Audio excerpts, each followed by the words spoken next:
Ni amakuru y'ingenzi ndakubwira yuko kandi mu karere ka Karongi akurikiranweho kwica umuvandimwe we ndetse bapfa inkuracyobo ya nyina ndetse kandi ukiri muzima.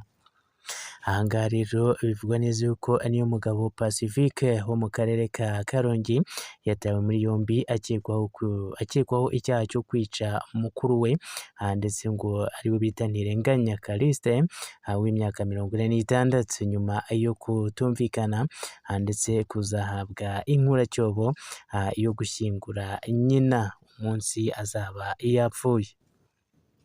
Inkuracyobo kandi ni impano ihabwa n'umuntu washyinguye iyo mpano ndetse kandi ngo ishobora kuba isambu cyangwa se itungo.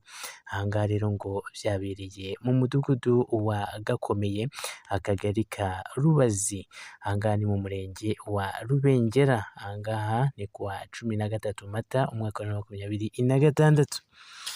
Ni saa 9 z'amanywa nibwo ndetse ngo hamenyekanye amakuru ko Ntirenganya Callixte yitabye Imana aguye ku kigo nderabuzima cya Bubazi. Aha ngaha rero atarinjizwa mu mbangukiragutabara. Atarinjizwa mu mbangukiragutabara y'ibitaro bya Kibuye yarije kumutwara. Mu gukurikirana rero aya makuru byamaze kumenyekana ko urupfu rwe ndetse ngo rwaturutse ku muhini ndetse ngo yakubiswe mu mutwe.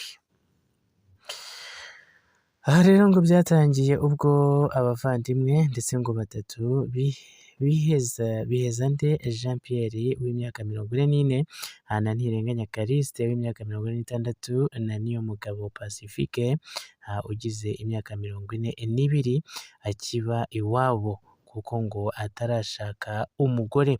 Aha ngaha rero ngo bari bavuye kunywa inzoga, bageze iwabo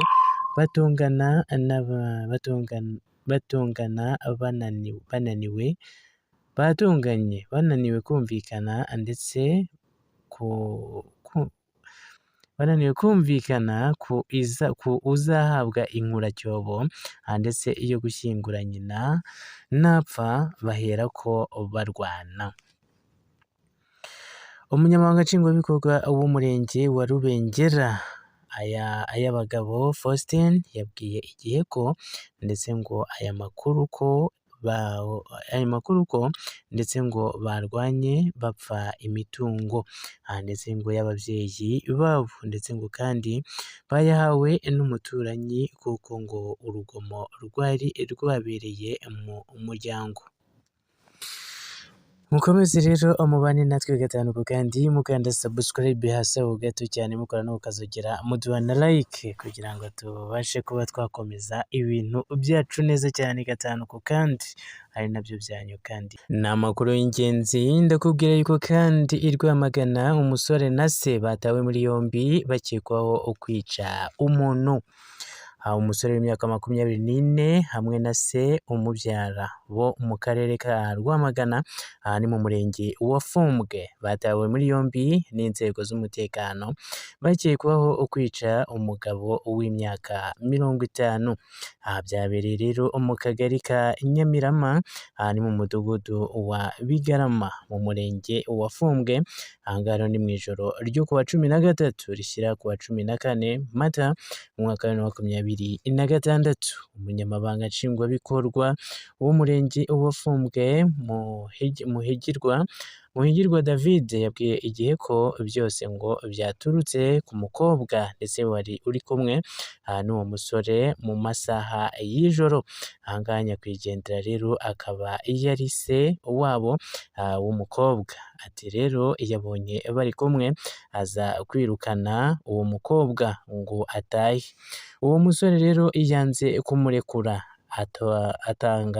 atongana ndetse na nyakwigendera nyuma basa naho ndetse barwanye.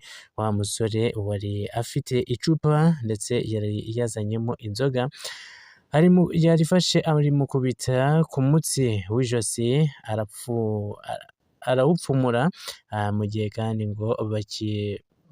kandi bakirwana, se w'umuhungu nawe yaraje akubita inkoni nyakwigendera birangira apfuye. Aha ngaha rero murumva yuko rero ari ibintu bikomeye cyane. Bose rero ise n'umuhungu rero bose bakaba batawe muri yombi. Mukomeze rero mukande subscribe aho ngaho hagati kuri channel yacu ya Gikundiro TV show, tujye tubagezaho amakuru agiye atandukanye ndetse n'utundi.